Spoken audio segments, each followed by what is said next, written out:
विक्रम नाम के साधारण से जवान लड़के की जैसे ही शादी होती है तो कुछ ही दिनों के बाद उसके पास पैसे की कमी आने लगती है। और फिर वो लड़का अपने गांव से एक ऑटो खरीदकर उसे चलाने के लिए वो दिल्ली शहर के अंदर चला जाता है। दिल्ली पहुंचने के बाद सबसे पहले उसने अपने रहने के लिए एक कमरा ढूंढना शुरू किया और तलाश करते करते वो एक ऐसे मकान मालिक के पास पहुंचा जो उसे बेहद सस्ते कीमत में एक अच्छा साफ सुथरा कमरा देने को तैयार था। विक्रम को वो कमरा बहुत ज्यादा पसंद आ जाता है, लेकिन खास बात यह थी कि उस घर में मकान मालिक जो है वो ज्यादातर समय बाहर यानी कि अपने बिजनेस के काम में ही व्यस्त रहता था। घर पर सिर्फ उसकी पत्नी और उसकी एक बेटी रहा करती थी जिसकी उम्र लगभग अभी 21 साल की थी।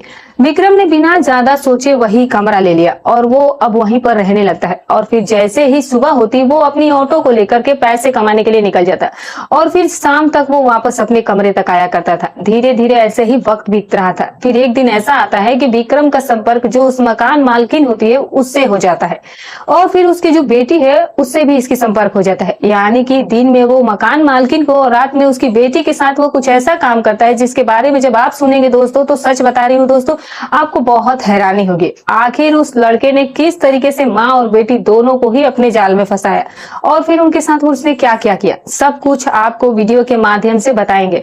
लेकिन उससे पहले आपसे बस एक छोटी सी रिक्वेस्ट है कि वीडियो को एक लाइक कर दे और चैनल को भी सब्सक्राइब जरूर कर दीजिएगा। तो दोस्तों, ये घटना है दिल्ली के एक शहर की, लेकिन जो लड़का होता है वो उत्तर प्रदेश के एक गांव में अपने माता पिता के साथ रहा करता था और उसकी उम्र अभी 21 साल के करीब थी और उसका नाम विक्रम होता है। हालांकि विक्रम जो है वो शुरू से ही एक मिडिल क्लास फैमिली से बिलोंग करता था।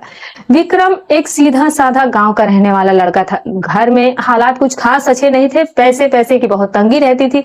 माँ बाप खेती बाड़ी करके जैसे तैसे करके घर का खर्चा चलाते थे। जब विक्रम की उम्र करीब 21 साल की हुई तब वो पढ़ाई लिखाई में लगा हुआ था। लेकिन आप सभी जानते हैं कि आजकल की पढ़ाई भी तो अमीरों का खेल हो गई है। किताबें चाहिए, फीस चाहिए, हर चीज के लिए पैसे लगते हैं। गरीब आदमी के लिए पढ़ाई करना किसी जंग लड़ने से कम नहीं है। लेकिन विक्रम के माँ बाप भी ठान करके बैठे थे कि बेटे को पढ़ा लिखा करके कुछ बना करके ही छोड़ेंगे। मगर धीरे धीरे विक्रम के मन में भी ये ख्याल आने लगा कि यार इतना सारा पैसा खर्च हो रहा है, पढ़ाई कब पूरी होगी, नौकरी कब पूरी होगी, कुछ भरोसा नहीं है। इससे तो अच्छा कुछ काम धंधा शुरू क्यों ना कर दूं। फिर क्या है, विक्रम ने अपनी ये बात अपने माँ बाप से कह दी। बोला कि अम्मा बाबा, आप लोग पढ़ाई में बहुत खर्चा करे हैं और सरकारी नौकरी का कोई भरोसा नहीं है, तो कोई काम धंधा करने की सोच रहा हो। लेकिन माँ बाप एकदम अड़ गए। बोले कि नहीं बेटा, पहले तेरी शादी करेंगे, उसके बाद तुझे जो करना है कर लेना। अगर तू अभी काम करने बाहर चला गया तो शादी में फिर दिक्कत हो सकती है, लोग कहेंगे कि लड़का जो है वो बाहर भाग गया। ये सब बात कहकर विक्रम के माता पिता विक्रम को घर पर ही रोक लेते हैं। अब विक्रम के माँ बाप अपने बेटे के लिए लड़की देखने में डूब जाते हैं। कुछ ही दिन के खोजबीन के बाद एक बढ़िया रिश्ता उन्हें मिल भी जाता है। लड़की का नाम होता है अंजलि। उम्र उस लड़की की रही होगी करीब 20 वर्ष। गरीब घर की थी, लेकिन सूरत की वो बहुत खूबसूरत थी, साधारण सी, मगर आंखों में वो सपनों की उसकी चमक थी। विक्रम के माँ बाप अंजलि के घर पहुंचते हैं, लड़के की फोटो दिखाते हैं। अब विक्रम वैसे भी रूप रंग से काफी ज्यादा हैंडसम, लंबा गोरा चिट्टा हंसमुख लड़का था। लड़की वालों ने फोटो देखा और कहा कि लड़का तो बेहद ही सुंदर है। फिर रिवाज के मुताबिक लड़की वाले भी विक्रम और उसके घर परिवार को देखने के लिए आ पहुंचे।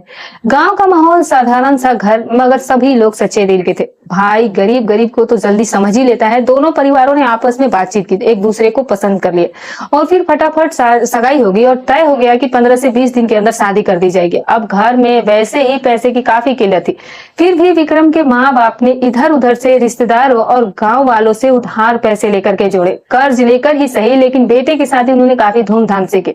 अंजलि दुल्हन बनकर के विक्रम के घर आ जाती है। लाल जोड़ा, झुकी हुई नजरें, मन में ढेर सारे सपने। शुरू में सब कुछ ठीक ठाक चला। नई बहुत ही थोड़ा वक्त तो यूं ही अच्छे से प्यार दुलार में निकल गया। लेकिन 1-2 महीने के बाद विक्रम की आंखें खुलने लगी। सोचा कि अरे यार, बाप ने मेरे लिए इतना कर्जा ले लिया है, अगर ऐसे ही मैं घर में बैठा रहा तो ना तो कर्ज उतरेगा और ना ही घर चलेगा।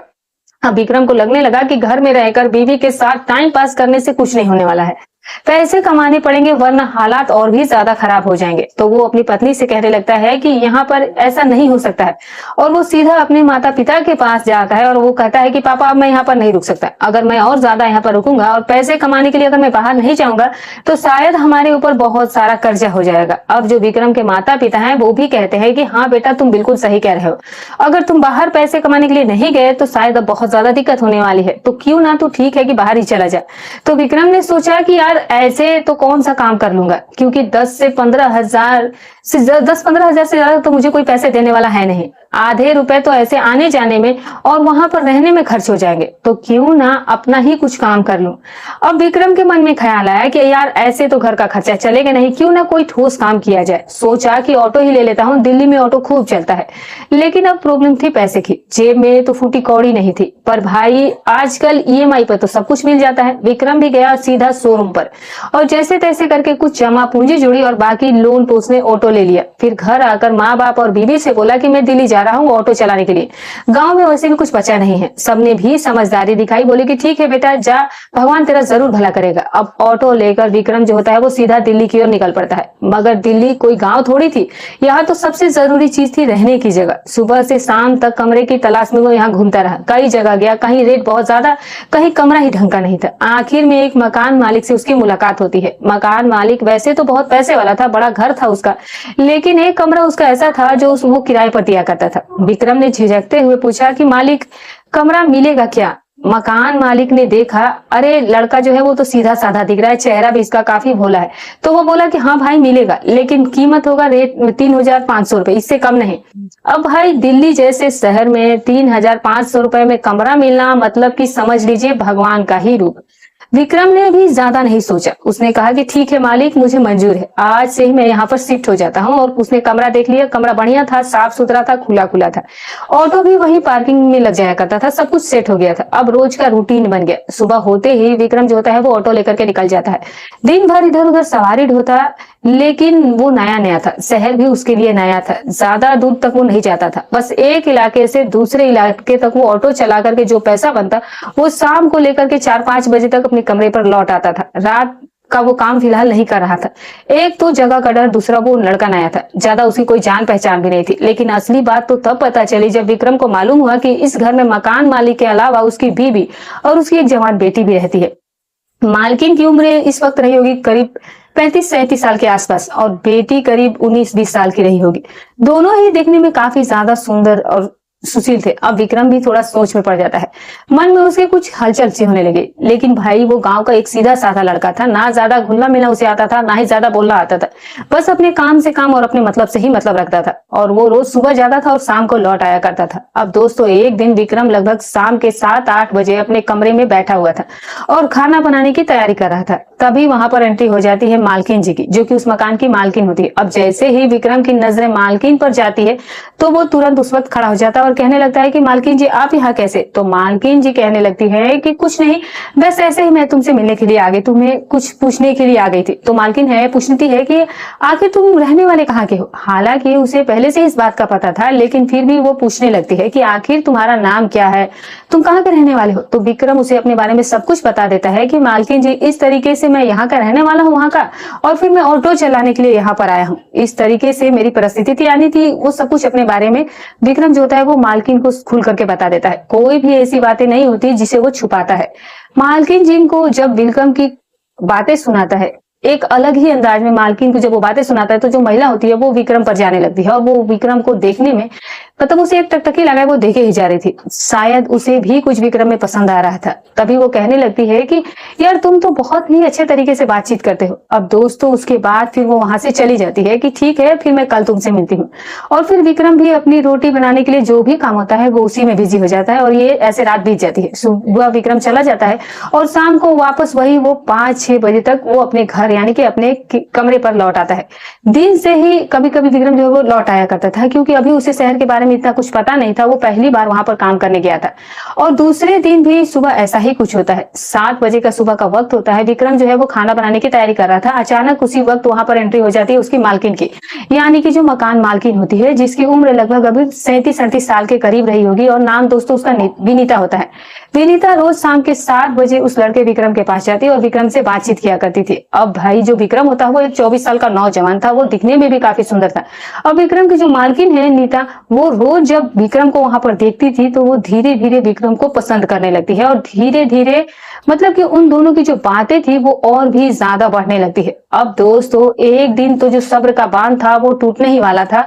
वो इस तरीके से कि जो मकान मालकिन है नीता, वो विक्रम के पास आ जाती है, वो भी फुल मूड में, और विक्रम से आकर कहने लगती है कि यार मैं तुम्हारे पास रोज आती हूँ, लेकिन मुझे कुछ तुम्हारा समझ समझ ही नहीं आ रहा है, तुम समझ ही नहीं पाते हो कि आखिर मेरा यहाँ पर रोज आने का क्या मतलब है।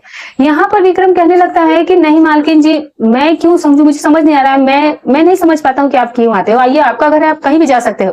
तो जो विनीता होती है वो कहने लगती है कि पागल, ऐसी कोई बात नहीं है, दरअसल मैं तुम्हें पसंद करती हूँ और मैं चाहती हूँ कि तुम मेरे साथ बातचीत करो और मेरे नजदीक आओ। विक्रम कहने लगता है कि नहीं मालकिन जी, ऐसा नहीं हो सकता है, आप इतने बड़े घर की महिला हैं और मैं एक ऑटो चलाने वाला हूँ, हम दोनों के बीच में ऐसी कोई रिश्ता नहीं हो सकता है। अगर भूल से भी मालिक को पता चल गया तो शायद वो मुझे यहाँ से हमेशा के लिए निकाल देंगे और फिर मुझे यहाँ से अच्छी और कहीं व्यवस्था भी नहीं मिलने वाली है।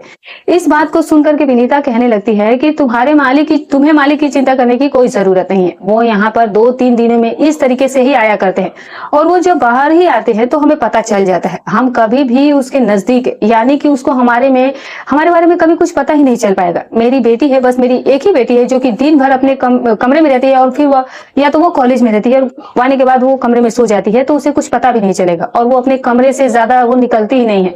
कुछ देर बातें हो जाने के बाद विक्रम भी जो है वो मालकिन की बातों को सुन लेता है और फिर कहता है कि ठीक है, अगर आप कह रही हैं तो फिर आप सही है और आप सही भी कह रही होंगी, और वो उनकी बातों में आ जाता है। और दोस्तों विक्रम जो है वो अपनी मालकिन के नजदीक हो जाता है और नजदीक होने के बाद दोस्तों आप सभी को पता है कि उनकी जो राजनीति थी वो धीरे धीरे चलती ही रहती है और अब उन दोनों के बीच में कुछ ऐसी वैसी बातचीत भी होने लग जाती है जो केवल एक पति और पत्नी के बीच में ही हो सकती है, जो केवल एक रहने वाले ऑटो ड्राइवर और एक मालकिन के बीच में हो रही थी, वो सरासर गलत था। अब दोस्तों उन्हें एक ऐसी लत लग चुकी थी कि वो दोनों रोज ही ये ड्रामा करते थे। जब उसके जो बेटी है, पति तो जाहिर सी बात पर वो घर पर रहता ही नहीं था और वो जब उसको कभी वक्त मिलता तब वो घर पर आया करता था। अब मालकिन विनीता को पता था कि मेरा पति कब आता है और कब जाता है, पहले ही फोन करके ही आया करता था। लेकिन जो मालकिन की बेटी है जिसका नाम अंजलि होता है, वो लड़की मतलब जब वो अपने कॉलेज में जाती थी तब विनीता जो है वो लड़के के कमरे में जाया करती थी और जो भी उनका काम होता था वो उनको किया करती थी। कॉलेज से आने के बाद वो कमरे में ही रहती थी। दोस्तों अब जो ऑटो ड्राइवर है वो अपनी मालकिन विनीता जी की इतनी ज्यादा बातों में आ जाता है कि वो ऑटो चलाने के लिए अब जाता ही नहीं है और दोपहर का वक्त होता है और दोपहर के समय भी वो अपनी सीधे मालकिन के ही पास चला जाया करता है और वहां जाने के बाद वो अपने मालकिन के साथ बैठकर मालकिन के ही कमरे में वो सब कुछ बातचीत करने लगता है और सब कुछ करना शुरू कर देता है। तभी दोस्तों वहां पर एंट्री हो जाती है उसकी बेटी की, जिसका नाम दोस्तों अंजलि होता है। अंजलि जैसे ही कॉलेज से आती है तो वो सीधा अपनी माँ के पास जाने वाली थी क्योंकि उसे बहुत तेज भूख लगी हुई थी और वो खाना खाने के लिए अपनी माँ, आज वो कॉलेज से भी जल्दी आ गई थी किसी कारण की वजह से, लेकिन अंजलि को क्योंकि भूख लगी हुई थी और अंजलि ने सोचा कि वो माँ से खाना जाके कहेगी और सीधे वो अपनी माँ के कमरे की तरफ जाती है और जैसे ही कमरे में जाती है तो उसे वो कमरा अंदर बाहर से लॉक मिलता है और अंदर से कुछ आवाजें भी आ रही थी जो कि बेहद ही अजीब थी। दोस्तों अंजलि उन आवाजों को खड़ी होकर सुनती है तो उसे वो अजीब आवाजें सुनाई दे रही थी, तो उसने सोचा कि पापा तो घर पर है नहीं तो फिर माँ किसके साथ बातचीत कर रही है। तब जाकर वो खिड़की से झांकती है और वो खिड़की की तरफ जब जाती है और खिड़की से जब वो अंदर का नजारा देखती है तो अंजलि के पैरों तले से जमीन खिसक जाती है क्योंकि जो उसकी माँ थी वो ऑटो ड्राइवर के साथ सब कुछ करे जा रही थी जो कि केवल एक पति पत्नी के बीच में हो सकता था, वैसी स्थिति में होती। दोस्तों अब जब वो अंजलि उस चीज को देखती है तो उनके पैरों तले से जमीन खिसक जाती है। अंजलि जब ये चीज देखती है तो उसे भी अच्छा महसूस होने लगता है और वहीं पर खड़ी होकर के वो अपनी माँ और ऑटो ड्राइवर का जो कार्यक्रम है उसे वो देखने लगती है और अब उसे ये चीजें बहुत ज्यादा पसंद आती है। दोस्तों अंजलि कुछ भी रिएक्शन नहीं करती और ना ही अपनी माँ से कुछ कहती है और ना ही वो कोई भी रिएक्शन देती है। उसने खुद ने ये सोचा कि जब माँ इस तरीके के काम कर सकती है तो फिर मैं क्यों पीछे हटूं, क्योंकि लड़का भी मेरी उम्र का है, माँ तो बहुत बड़ी उम्र है, पता नहीं वो कैसे ये सब कर रही है। और फिर दूसरे ही दिन अंजलि जो थी वो अपने कॉलेज ना जा करके, जो अंजलि होती है वो अपने कमरे से निकल करके सीधा जो है वो ऑटो ड्राइवर के कमरे में चली जाती है और वो ऑटो ड्राइवर से आकर के कहने लगती है कि वाह क्या बात है, तुम तो इतने भोले इंसान थे, मैंने सुना था पापा ने कहा था कि तुम बहुत ही अच्छे हो, लेकिन तुम तो मेरी माँ के ही साथ सब कुछ कर रहे हो। जब ऑटो ड्राइवर विक्रम अंजलि के मुंह से ये बात सुनता है, मालकिन की बेटी से बात मुंह से सुनता है तो उसके पैरों तले से जमीन खिसक जाती है। उसे लगता है कि शायद इसे सब कुछ पता चल गया है और अगर गलती से भी इसने मालिक को बता दिया तो शायद अब मेरा यहाँ रहना मुश्किल हो जाएगा। तो वो कहने लगता है कि आखिर तुम्हें कैसे पता चला। तो अंजलि जो है वो सारी बातें उस नौकर को बता देती है। नौकर को समझ नहीं आ रहा था कि अब वो क्या करे। अब ऑटो ड्राइवर जो होता है विक्रम, वो कहता है कि अब क्या कर सकते हैं मैडम, गलती तो हो गई और ये अपनी माँ ही चाहती है, अब मैं इसमें क्या कर सकता हूँ। तभी अंजलि कहने लगती है कि देखो इसमें मैं कोई तुम्हारी मदद नहीं कर सकती, बस इतना कह सकती हूँ कि जो तुम मेरी माँ के साथ करे हो वही काम अगर तुम मेरे साथ करते हो तो जब मैं तुम्हें टाइम दे दूंगी और जगह दे दूंगी तुम वहां जाना और मैं फिर मुझे इस चीज से कोई दिक्कत नहीं है, वरना अगर तुम नहीं आओगे तो मैं शायद ये बात पापा को बता देंगे और फिर तुम जानते हो कि आगे क्या होगा और तुम्हें वो जेल में भी भिजवा सकते हैं। दोस्तों उसके बाद विक्रम ने सोचा कि यार यहाँ से छोड़कर घर जाने से बेहतर है कि अंजलि की बात ही मान लिया जाए। तो वो अंजलि से कहता है कि तुम ऐसा करो कि रात के 11 बजे से आसपास के समय में जब तुम्हारी माँ सो जाती है और जब मैं अपने कमरे में सो जाता हूँ, तो तुम ऐसा करना कि तुम रात को 11-12 बजे उठ करके आ जाना, फिर हमें कोई देखने वाला भी नहीं होगा। दोस्तों विक्रम जो है वो अंजलि की बात को समझा देता है और उसकी बात को मान जाता है और सीधा जैसे ही रात के 11 बजे का समय होता है दोस्तों, तो विक्रम जो है वो ही अंजलि के कमरे में चला जाता है और सीधा वो अंजलि के कमरे में पहुंचने के बाद वो अंजलि से उसी तरीके की बातचीत करता है जो कि उसने अपनी मालकिन यानी कि जो अंजलि की माँ है उसके साथ की थी। वो सारा कार्यक्रम अब उनके साथ ही कर रहा था। अब जो दिन में था ऑटो ड्राइवर वो माँ के साथ कार्यक्रम किया करता था और जैसे ही अब शाम होती तो शाम के समय वो अपनी उसकी बेटी के साथ सब कुछ किया करता था। अब अगर पैसे की तो विक्रम के घर में तो वैसे भी पैसे की बहुत सारी कमी थी, लेकिन विक्रम को वैसी लत लग चुकी थी कि अब वो ना ऑटो चलाया करता था और ना ऑटो चलाने के लिए बाहर जाया करता था। घर से पैसे के लिए बहुत सारे फोन आ रहे थे। तो दोस्तों जो घर से जब पैसे के लिए फोन आने लगे तो वो विक्रम ये सारी बातें मालकिन और मालकिन की बेटी को बता देता है कि मेरे घर में पैसे की बहुत तंगी है, मेरी पत्नी माँ बाप है। तो जो मालकिन होती है विनीता जी, वो जो उसकी बेटी भी होती है, वो दोनों ही अब कुछ कुछ पैसे उसे देने लगी थी। जो सारा दिन वो कमाता था दौड़ भाग कर, उससे कई गुना ज्यादा वो माँ बेटी उसे पैसा देने लगी थी। ऑटो ड्राइवर वो उन पैसों को लेकर के घर भिजवा दिया करता था। दोस्तों अब इसी तरीके से उन दोनों का तीनों का रिश्ता चल रहा था। दिन में वो मालकिन के साथ और फिर रात में उसकी बेटी के साथ, यही रिश्ता जो था वो अब चलने लगा था। अब दोस्तों एक ऑटो ड्राइवर ने ये सब कुछ किया, तो आप इस कहानी को समझ पा रहे हैं, हम उम्मीद करते हैं। अगर आपको हमारी ये कहानी और ये वीडियो पसंद आई हो तो वीडियो को एक लाइक जरूर कर दीजिएगा और दोस्तों चैनल को भी सब्सक्राइब कर दीजिएगा दोस्तों।